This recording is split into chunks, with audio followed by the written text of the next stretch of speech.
أأنزل عليه الذكر من بيننا بل هم في شك من ذكري بل لما يذوقوا العذاب أم عندهم خزائن رحمة ربك العزيز الوهاب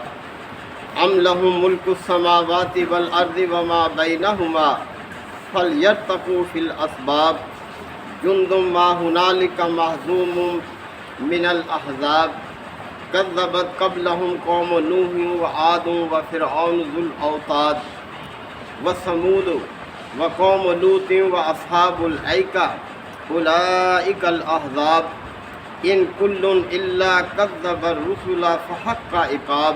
صدق اللہ مولانا العظیم۔ حضرات، سورہ صاد کے یہ پہلے رکوع کی اختتامی آیات ہیں۔ سلسلہ کلام چل رہا ہے کہ ابو طالب کے پاس سرداران مکہ کوئی 25 کی تعداد میں ان کے آخری وقت میں ان کے پاس حاضر ہوئے کہ وہ اپنے بھتیجے کو سمجھائیں، ایسا نہ ہو کہ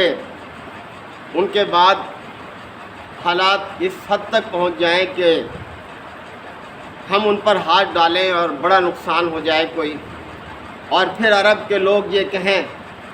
کہ دیکھو شیخ کی موجودگی میں تو لحاظ تھا اور اس کے گزرنے کے بعد انہوں نے کس طرح سے اس کے بھتیجے کے ساتھ سلوک کیا۔ آپ جانتے ہیں کہ نبی کریم صلی اللہ علیہ وسلم 8 سال کی عمر میں تھے، یعنی بچپن میں تھے کہ آپ کے والدہ کا انتقال ہو گیا، دادا کا انتقال ہو گیا والدہ کے بعد، اور آپ کی سرپرستی ابو طالب نے کی، اور اب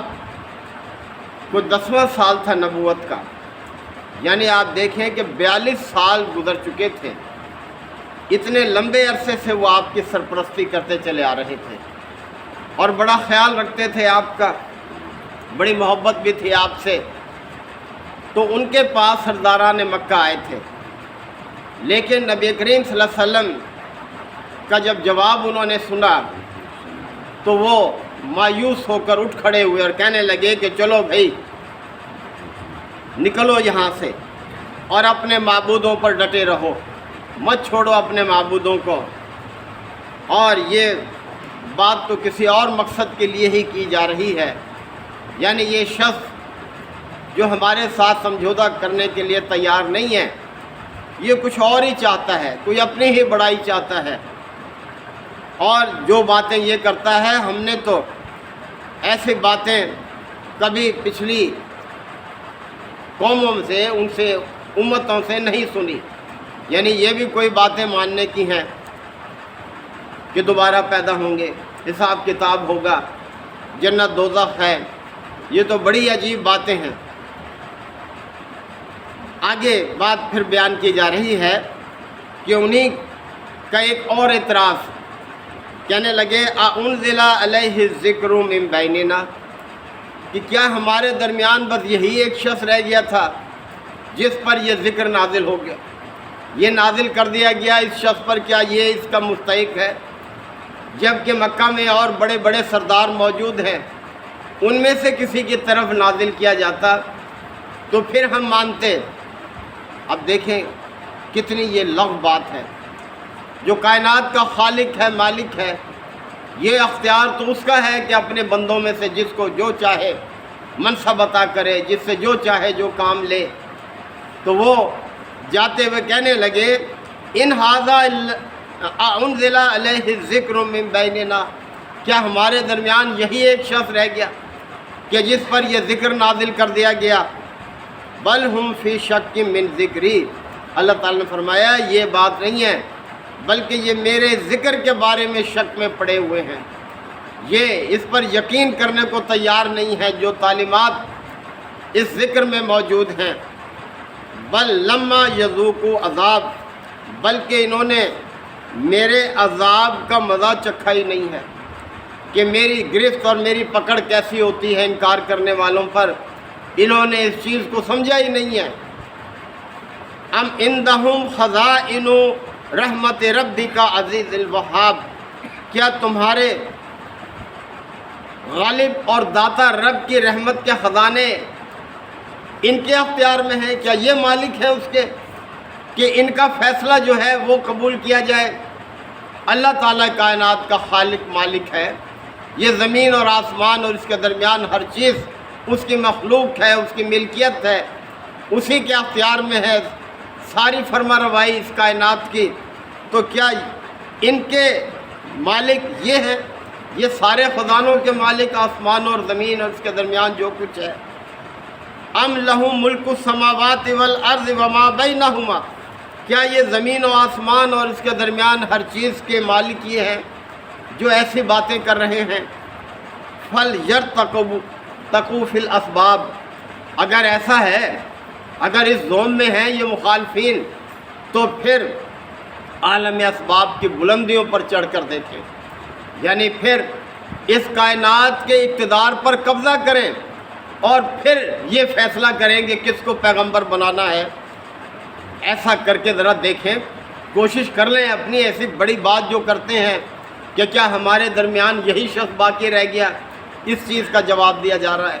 کہ جسے ذکر سے نواز دیا گیا تو یہ پھر عالم اسباب کی بلندیوں پر چڑھ کر دیکھیں، ذرا کوشش کریں۔ جندم ما ہنالک مہزوم من الاحزاب، اللہ تعالیٰ نے فرمایا بڑے جتھوں میں سے یہ تو ایک معمولی سا جتھا ہے، ایک چھوٹا سا جتھا ہے جو یہیں شکست کھانے والا ہے، یہیں ناکام ہونے والا ہے۔ بڑے جتھوں سے مراد آگے ان کا نام بھی آ رہا ہے، یعنی قوم عاد کا جتھا، قوم سمود کا جتھا، اس قسم کے یہ بڑے بڑے جتھے تھے، وہ ناکام ہو گئے، وہ اپنے انجام کو پہنچے۔ یہ مکہ کے مخالفین کیا بل بوتا رکھتے ہیں، کیا ان کی حیثیت ہے؟ یہ تو ایک چھوٹا سا جتھا ہے ان بڑے جتھوں کے مقابلے میں، اور جو ابھی ناکام ہونے والا ہے۔ تو آپ دیکھ لیں کہ کتنا عرصہ گزرا، یعنی آپ صلی اللہ علیہ وسلم نے ہجرت کی اور ہجرت کے 8ویں سال مکہ فتح ہوا، اور آپ علیہ الصلوۃ والسلام اپنے پیروکاروں کے ساتھ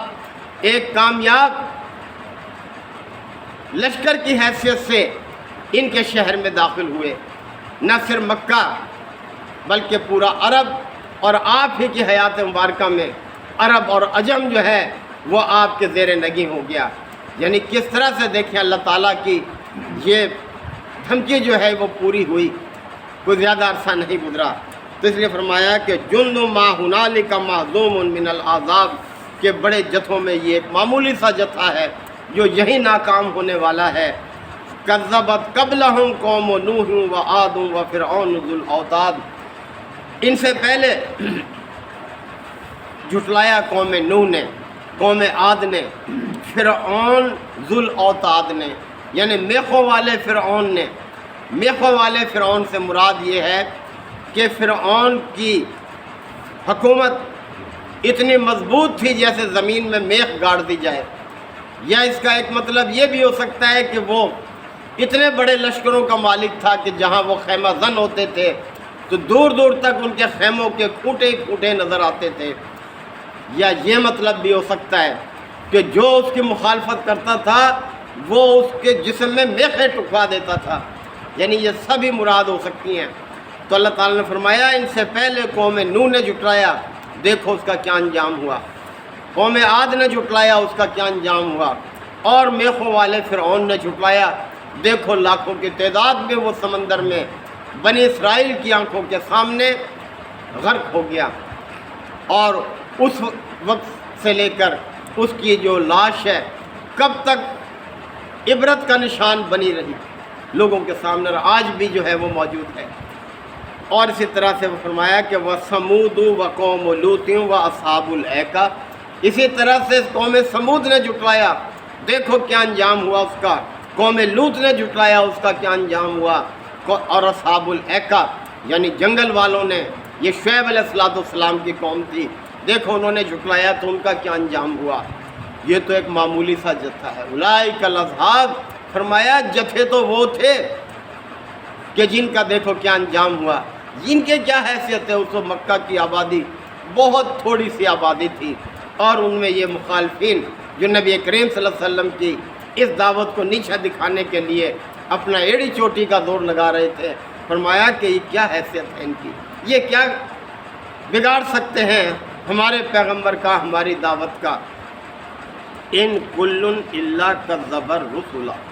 ان سب نے رسولوں کی تکذیب کی، رسولوں کو جھٹلایا جیسا کہ یہ جھٹلا رہی ہیں۔ تو ان کا انجام کیا ہوا؟ فحق کا عقاب، پس میری عقوبت کا جو فیصلہ تھا ان پر چسپاں ہو کر رہا، وہ نافذ ہو کر رہا جو میرا عقوبت کا فیصلہ تھا ان قوموں کے خلاف جنہوں نے ہمارے پیغمبروں کو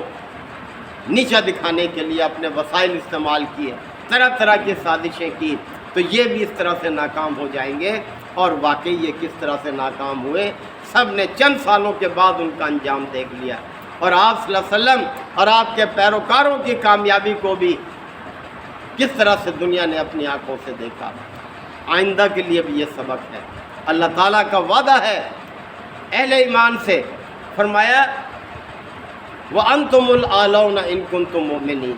تم ہی سربلند ہوگے، تم ہی کامیاب ہوگے، تمہارا ہی ڈنکا بجے گا۔ وَأَنْتُمُ الْأَعْلَوْنَ، لیکن شرط یہ ہے إِن كُنتُم مُؤْمِنِينَ، اگر تم صاحب ایمان ہوگے، یعنی ایمان کے تقاضوں کو پورا کرنے والے ہوگے۔ اگر ایمان کے تقاضوں پر عمل کرنے والے ہوگے تو دنیا میں کوئی تمہیں نیچا نہیں دکھا سکے گا، اور تاریخ گواہ ہے اس بات پر کس طرح سے ایمان والے کامیاب ہوئے اور مخالفت کرنے والے کس طرح سے اپنے انجام کو پہنچے۔ تو محترم بھائیوں، ہم سب کے لیے یہ اللہ تعالیٰ کی طرف سے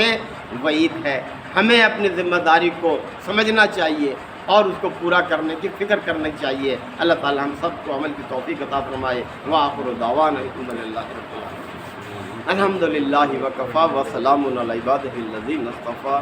ربنا آتنا فی الدنیا حسنہ وفی الآخرۃ حسنہ وقنا عذاب النار وادخلنا الجنۃ مع الابرار، یا عزیز یا غفار یا رب العالمین۔ اللہم انک عفو کریم تحب العفو فاعف عنا۔ اللہم من احییتہ منا فاحیہ علی الاسلام ومن توفیتہ منا فتوفہ علی الایمان۔ یا شافی الامراض اشف مرضانا و مرضى المسلمین، یا قاضی الحاجات اقض حاجاتنا و حاجات المسلمین۔ اللہم اعز الاسلام والمسلمین، اللہم حاسبنا حسابا یسیرا، رب یسر ولا تعسر وتمم بالخیر وبک نستعین۔ ربنا تقبل منا انک انت السمیع العلیم وتب علینا انک انت التواب الرحیم۔ صلی اللہ تعالی علی خیر خلقہ محمد وآلہ وصحبہ اجمعین۔